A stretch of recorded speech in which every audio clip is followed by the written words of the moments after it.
Velkommen til disse samtaler om fred. I organisationen 3PGC, altså 3 Principles Global Community, der er der taget et initiativ, hvor at en hel masse mennesker fortæller lidt omkring, hvad fred betyder for dem. Vi svarer i virkeligheden på 4 spørgsmål, og det vil jeg prøve at gøre i dag. Første spørgsmål, det er, hvad betyder fred for mig?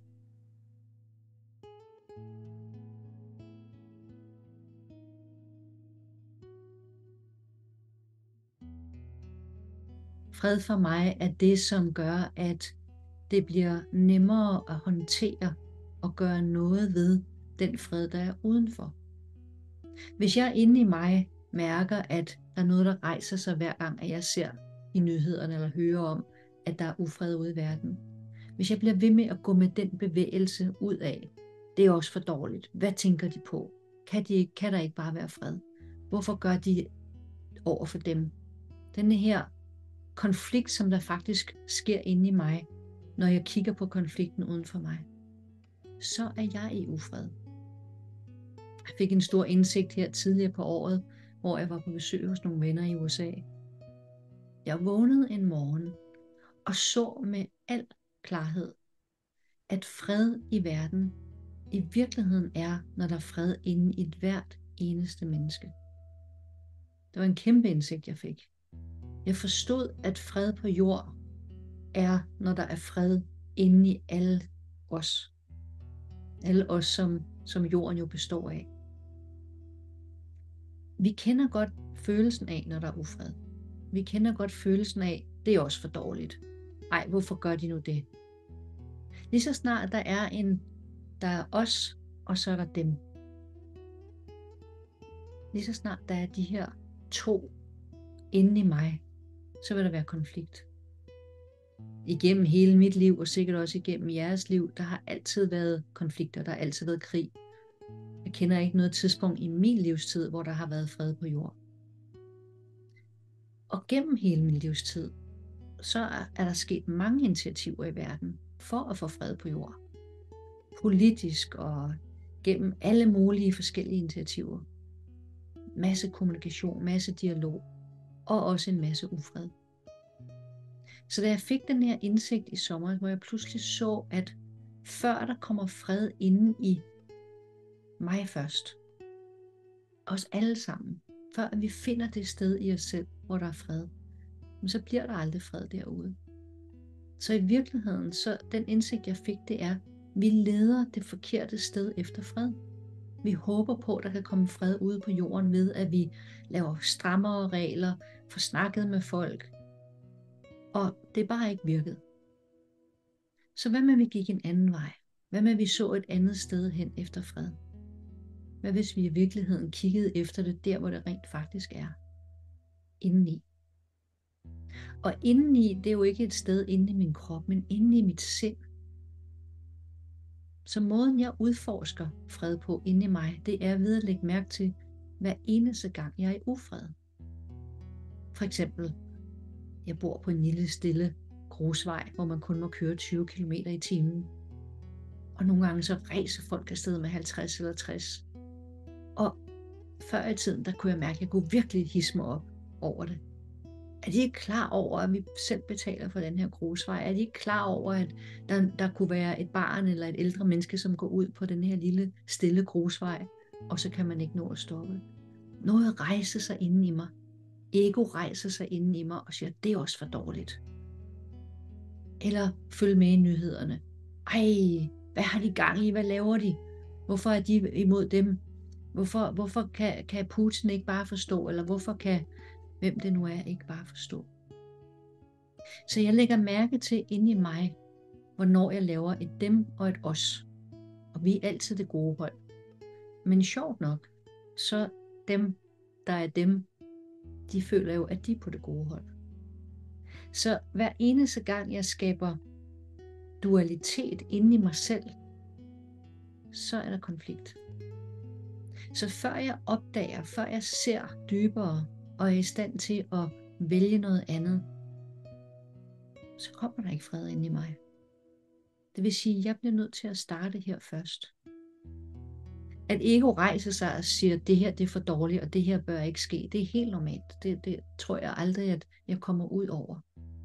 Men jeg lægger mærke til, at oftere og oftere, så lige efter jeg har haft den her oplevelse af, at noget rejser sig i mig, så kan jeg med det samme sige, hov, stop lige en gang.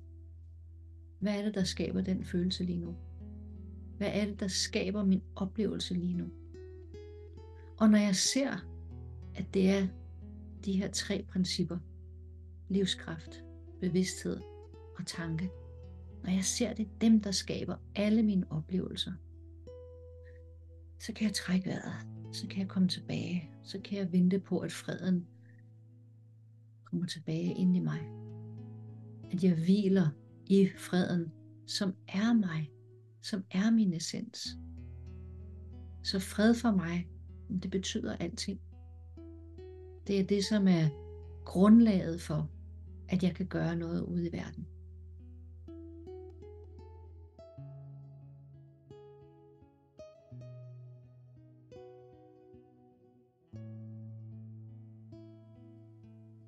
Hvor finder vi den fred henne? Jamen, den finder vi lige her. Som jeg sagde før, så kigger vi ud i verden efter freden. Den er ikke til at finde.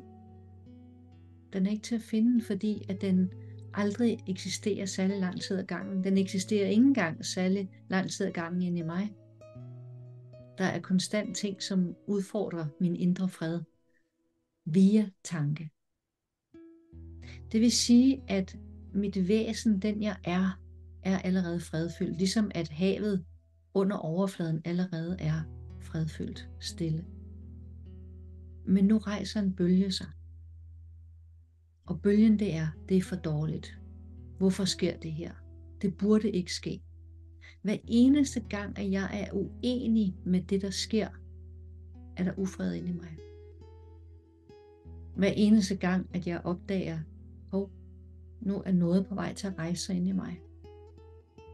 Hvad er det, der skaber det? Så er jeg i stand til at lade bølgen falde tilbage i havet, og så er der med det samme fred igen. Så fred findes inde i os alle sammen. Og fred kan også findes, selvom der uden for os selv er fred. Det kræver bare, at vi retter opmærksomheden ind mod os selv. Ind hvor at freden findes. Vi kender stedet alle sammen. Tidspunkter, hvor at vi bare for et øjeblik lige dumper ind i det her sted indeni. Det sker spontant i løbet af dagen.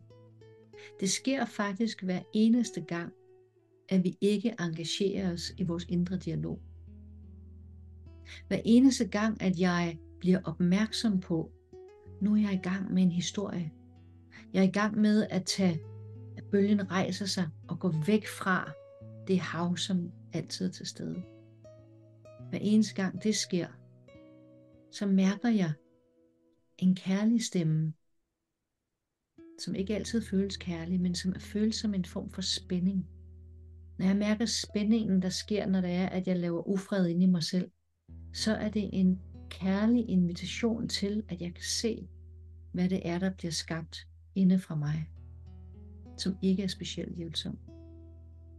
Den er ikke hjælpsom, fordi at lige præcis fred i mig gør det nemmere for mig at hjælpe andre til at finde freden i dem. Så det er en vigtig ven, vi har i vores følelser. Det er vigtigt, at vi mærker denne her ufred. Der er bare det, at de fleste af os ser den her ufred som et signal om, at nogen derude skal forandre sig. Hvis bare Putin kunne læse de 3 principper, hvor mange af os har ikke sagt det? Hvis bare den og den fik en forståelse af, hvad det er, der skaber, så vil alting være meget bedre. Men hvad om vi starter her? Hvad om vi kigger os selv i spejlet og siger, kan jeg finde fred i mig? Hvordan kan jeg nogensinde bede et andet menneske om at finde fred i sig, hvis ikke jeg kan finde det i mig selv? Og derfor er det så vigtigt, at vi kigger på os selv først. Så freden findes altså inde i os selv.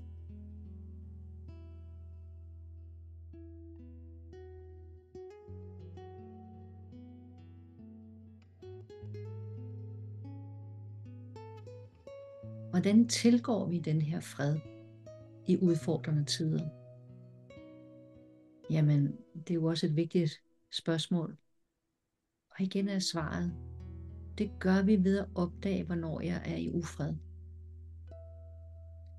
Når jeg kigger på nyhederne, når jeg hører om den ufred, når jeg hører fra mine venner og veninder, som bor i Israel, som råber om hjælp på grund af alt det, der sker, så mærker jeg jo noget indeni, som får lyst til at hjælpe. Jeg mærker en vrede indeni mig for det, som jeg synes måske er uretfærdigt. Det er helt almindeligt. Sådan er vi som mennesker. Vi har nogle holdninger, og vi har nogle meninger. Men hvor jeg før i tiden hoppede med på den bølge, der sagde, at nu må der ske noget derude, så ser jeg det i dag som en helt anderledes invitation. Jeg ser det i dag som en invitation til, at jeg går ind i mig selv. At jeg finder stedet inde i mig, hvor der er kærlighed, hvor der er omsorg, og vigtigst af alt, hvor jeg ser uskylden i det, der foregår derude. Jeg ved fra mig selv, at når jeg hopper på en bølge, der siger, at de der gør noget forkert, men det her, det er heltene. Jeg ser, at jeg er uskyldigt. Hver gang jeg gør det, så skaber jeg konflikt inde i mig. Jeg er på en måde med til at lade konflikten fortsætte. For hvis ikke jeg kan se uskylden i andre, hvordan skal andre så kunne se det? Så det er aktivt og igen at vågne op til, lige nu skaber jeg ufred ved at skabe dualitet. Det at blive ved med at se det som en invitation til at komme tilbage. Det at se uskylden. Og når jeg mener uskyld, så alt det jeg mener med uskyld, det er i virkeligheden, at hvis ikke man ved det her, hvis ikke man ved, hvad der skaber ens egne oplevelser, så ser det jo faktisk ud som om, at de der skaber frygt i mig, eller de der skaber krig. Sådan ser det ud. Hvis ikke man har lært, hvad der skaber alle oplevelser, hvis ikke man har lært om de 3 principper, hvordan skulle man så nogensinde finde ud af, at det alt sammen er skabt inde i mig? Det ved man jo ikke. Så på den måde er du skyldigt. Handlingerne, de skal stoppe. Selvfølgelig skal de det. Så det er ikke det, at jeg siger, at det er uskyldigt at dræbe andre mennesker. Men det, der gør, at det ser rigtigt ud at dræbe andre mennesker, det ved jeg er baseret på en misforståelse. Det er baseret på, at der er et os og et dem. Det er baseret på, at der er et rigtigt og et forkert. Det er baseret på, at der er de gode og de onde. Det er altså baseret på noget, som ikke er sandt. Og når vi kigger spadestikket dybere, når vi kigger ind i, hvem vi i virkeligheden er, når vi lander i den her fred, så lander vi også i en kærlighed. Så lander vi også i en sen, at vi er et. Det er kun på overfladen, at der er forskellige racer, religioner, politiske agendaer. Nedenunder alt det, vi kan se på overfladen, der er vi det samme hav. Så det er det at se, hvad er det, der skaber mine oplevelser, og hvem er jeg i virkeligheden? Hvem er alle i virkeligheden? Det er måden at tilgå freden. Det er ved at komme tilbage til de dybe spørgsmål. Så det er en invitation til jer til at se det lidt dybere.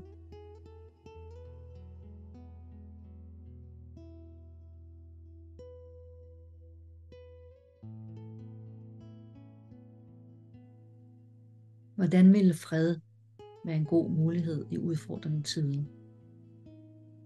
Jamen det giver jo næsten sig selv. Når jeg er fredfyldt inde i mig, hvis du er fredfyldt inde i dig, hvis alle har fundet freden inde i sig, hvis alle ved, hvad der skaber vores oplevelser, hvis alle ved, at vi er et, hvordan skulle jeg så nogensinde tro, at jeg er bedre end dig? At jeg har mere ret end dig? Det kan også være omvendt, at du er bedre end mig, at du har mere rettigheder, end jeg har. Når vi opdager, at vi er lavet af det samme, alle sammen, vi er lavet af livsenergi. Vi er lavet af alting, og den livsenergi har ikke en farve. Den har ikke en religion. Den har ikke en alder. Den har ikke en størrelse. Den optager ingen plads. Den kan simpelthen ikke være mere eller mindre rigtig, mere eller mindre forkert. Når vi opdager det, hvad er det så, der helt naturligt rejser sig inde i mig? Er det ikke kærlighed? Er det ikke at have lyst til at hjælpe andre? Er det ikke dyb fred? Så det at finde det sted i sig selv, er for mig at se vejen mod fred på jord. Og det er her, hvor jeg oplever, at de 3 principper er en utrolig ressource, fordi de netop kigger på 2 fundamentale spørgsmål. Hvad er det, der skaber min oplevelse? Og hvem er jeg i virkeligheden? Jeg håber, at det var hjælpsomt, og jeg ønsker for os alle, at vi kan finde freden lige her, hvor den er. Tak for mig. Tak fordi du lyttede.